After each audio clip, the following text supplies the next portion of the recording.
everybody, and welcome to the 9th race review of the 2024 British Touring Car season. With me is my good friend Ben. Say hello.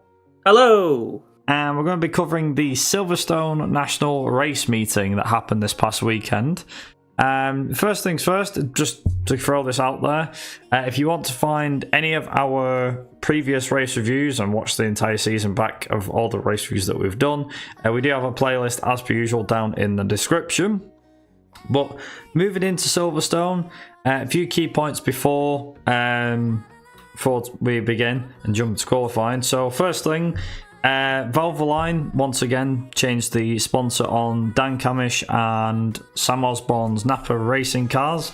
As such, they had a completely different lick of paint, and even the livery as well for the drivers which was not actually nice. It made a change to the blue and yellow, and they looked great on track, I thought. Yeah, they looked really nice. Despite the fact they ran a Valvoline livery last year, I think this one tops it, even though it was reminiscent of the 90s one last year. Yeah, this one looked a bit cleaner than last year. Yeah, even though it wasn't. I also liked the fact you could see little bits of the Napa one underneath still. Yeah, no, it was good. Apparently, it was teamed with the United States team and so on, so that was really cool.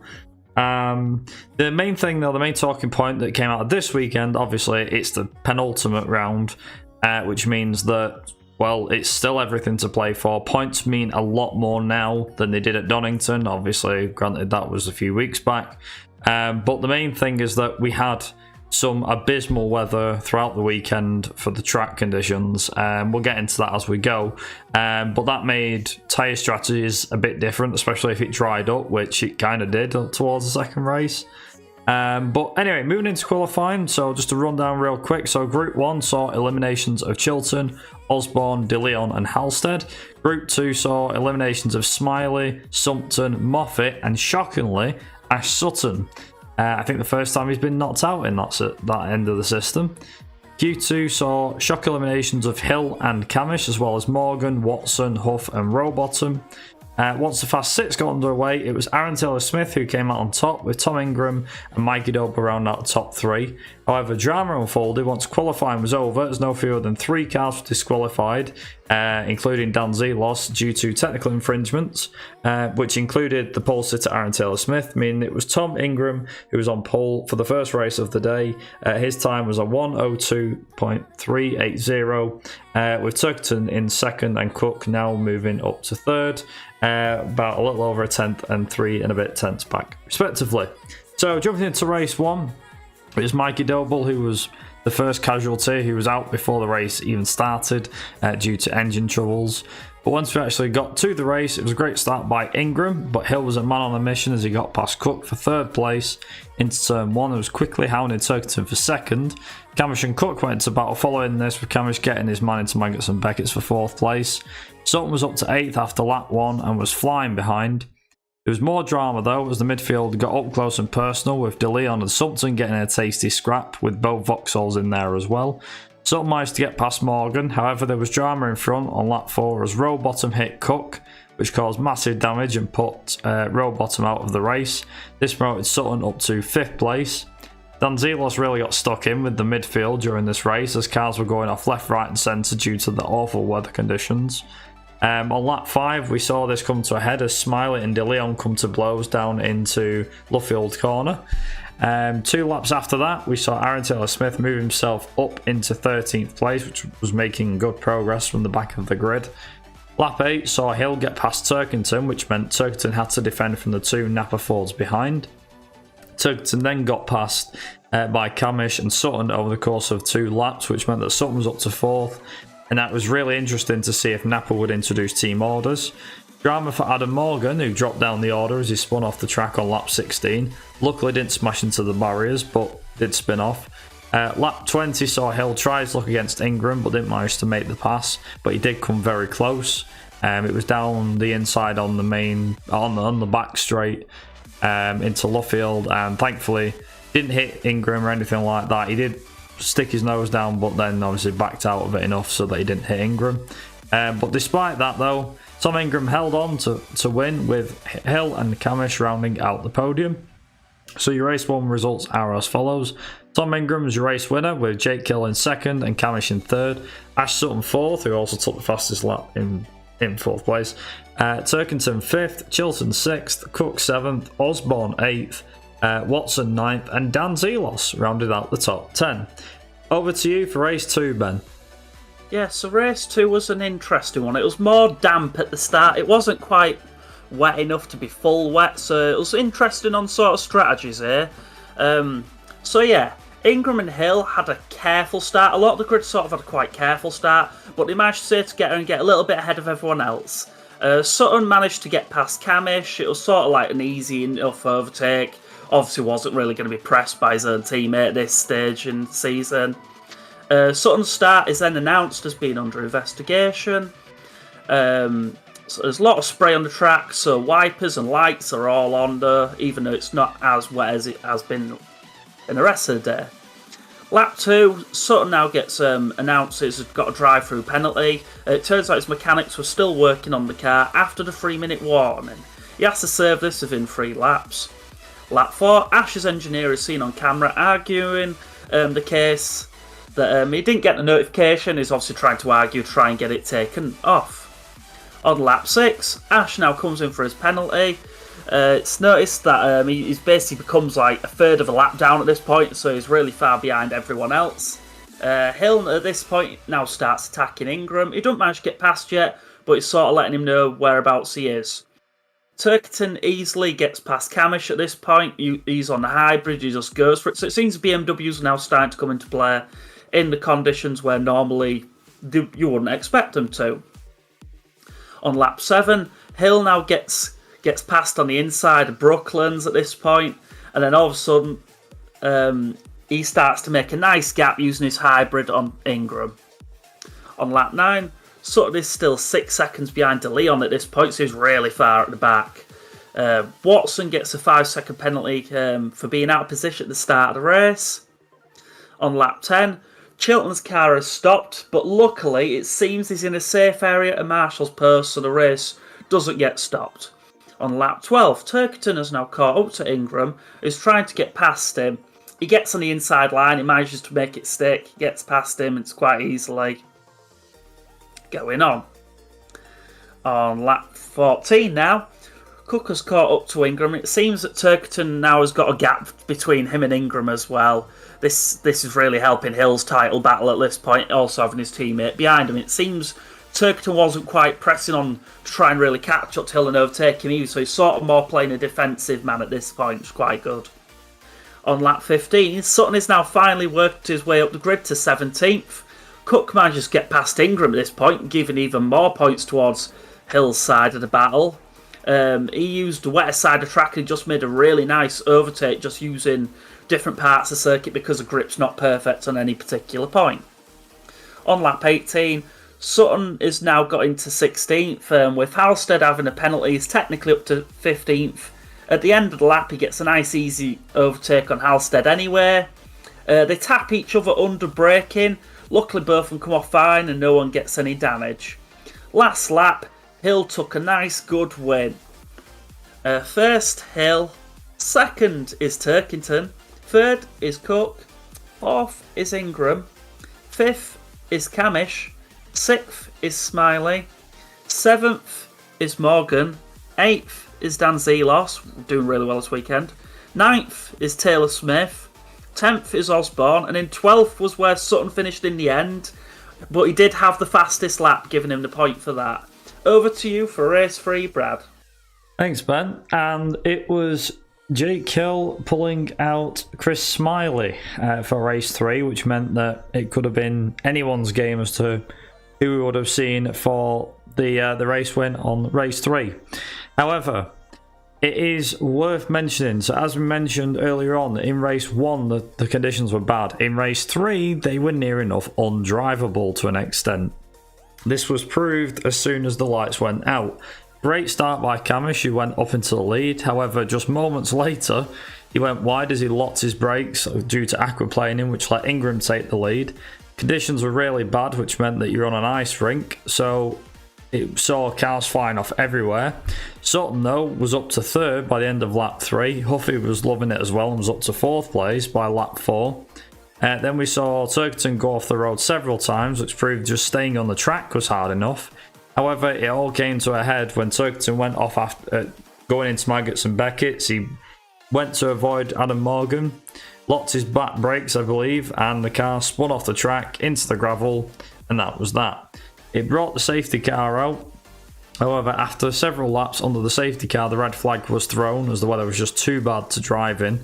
There was about a 20 to 30 minute stoppage time under the red flag. However, the race did restart behind the safety car. However, the distance was unknown, whether it be 15, 16 laps, or bear in mind they were already at like 9 or 10, I think, when the red flag came up.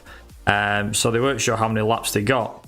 So it was Ingram who led the pack away. On the restart, it was a feisty Sutton who got ahead of Cook and was gunning for Ingram to score another win under his belt.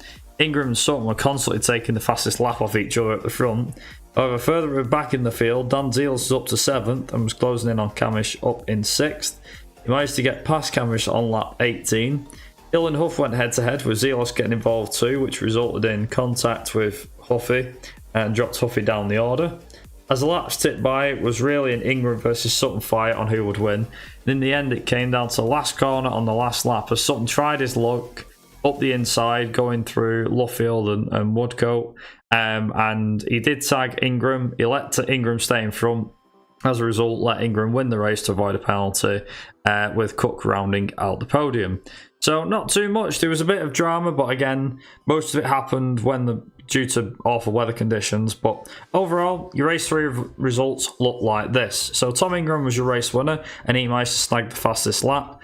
Ash Sutton was 2nd, with Cook 3rd, Hill 4th, Camish 5th, Dan Zeelos up to 6th, which was amazing for him. 7th was Adam Morgan, 8th was Huffy, 9th was Aaron Taylor-Smith, and 10th was Sam Osborne.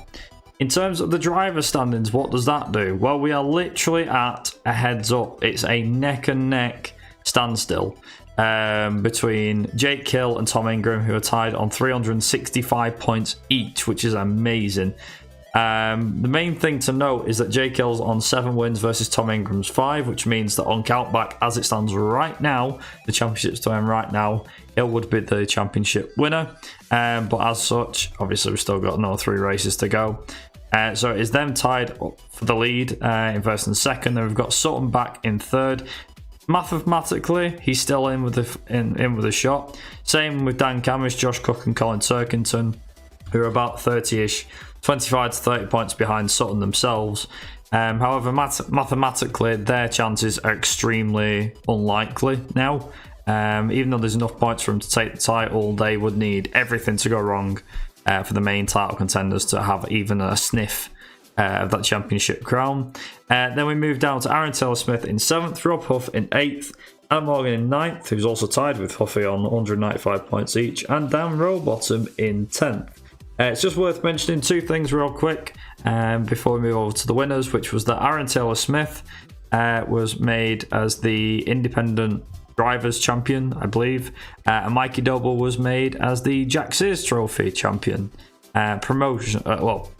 Permanently. It's not a case of he's definitely been confirmed, but as it stands right now, he's going to have that title. But anyway, Ben, who are your winners from this weekend? I really liked Dan Zeelos this week. Like, for me, like, especially for race 3, he's doing really well. He's taken to it. If he's not taken up and grabbed next year by one of the teams, they're missing out on someone who I think with the right car and sort of getting used to the championship, he could take some interesting wins, and it could be interesting to see like how he develops with the championship going forward. I also think Hill did really well this weekend, and Ingram, they obviously sort of made it where, in my eyes, it's a 2-way battle going into Brands Hatch at this point. If either one of them, in my eyes, is probably going to become the champion. So yeah, I'd say them 3. Whilst I can agree with Dan Zeelos, I think, yeah, Ingram definitely did well. I think Parmax Racing did very well in terms of qualifying. It was a shame that they got thrown out, but I think it kind of shows that Vauxhall still got it somehow. Yeah, that old car isn't giving up. Yeah, and speaking of not giving up was Ash Sutton as well. He had, I'd say, one major setback during the entire weekend, and I think, to be honest, as I was saying before we even started recording this, I think that's like Sutton's championship done. I know for a lot of Ingram fans, maybe yourself included, like, yes, he's out the fight. But I think I'm a Hill he's fan got a this lot. year. He's the person who's not been champion together. He's like I said, spice it up a bit. With Sutton, it's been a case of hopefully with a bit of luck, he'll be able to end the season with another win or two. Like, obviously, I think the championship's out of the window, but I think but he could still get like a race 1, race 2 victory and still be nice for him, But I think in terms of overall championship, like you said, it's a 2-horse race between Hill and Ingram. Obviously, Ingram could win his second title, but it would be nice if Hill could finally win his first. I think last year he had a lot of bad luck. He's had bad luck this year as well. I think most years, I'd say, he gets his fair share of bad luck. He's one of them guys where he's sort of watching him grow with the championship. He's always had them bits where he'll be insanely good and then just other bits would be like horrifically bad. Like last year, one at Silverstone, I think it was race 2 or 3, might have been race 3, where he was leading the race, his car just gave up and died, didn't it? Well, that's what they mentioned in commentary as well, so it was an interesting one. But I think overall, as well, there's no specific, form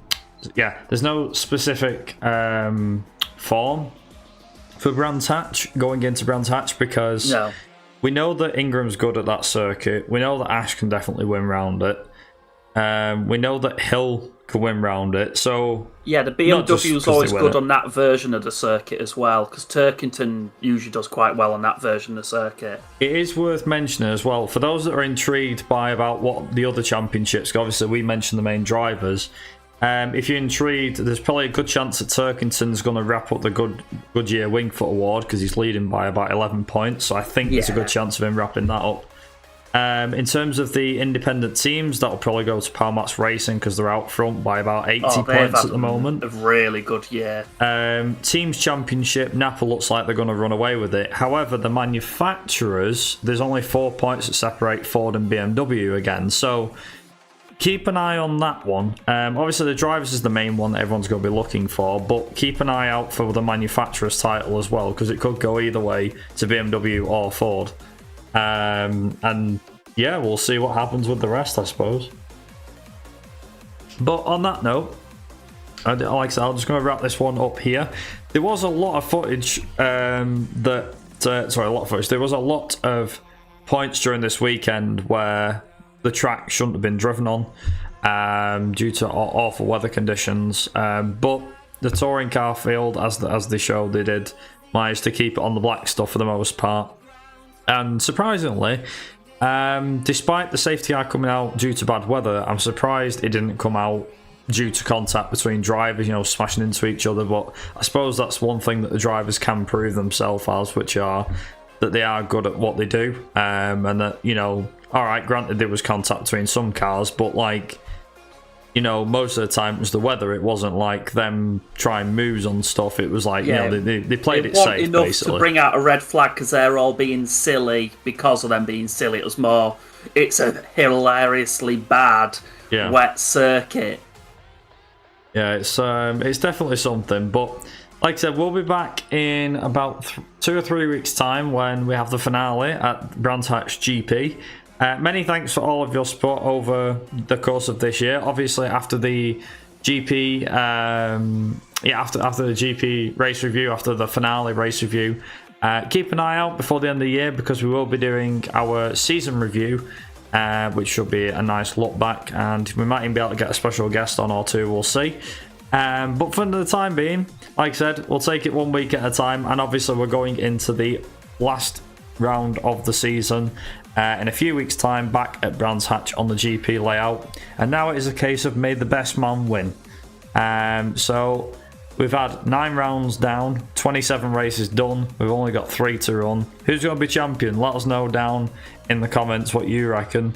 And let us know what you reckon on what your thoughts on this weekend's racing were. Did you like it? Did you not like it? We're always intrigued to find out. On that front, though, as I said, we're going to wrap this up here. Thank you very much for watching. Have yourself a great evening. And of course, as always, ta-ra. Bye-bye.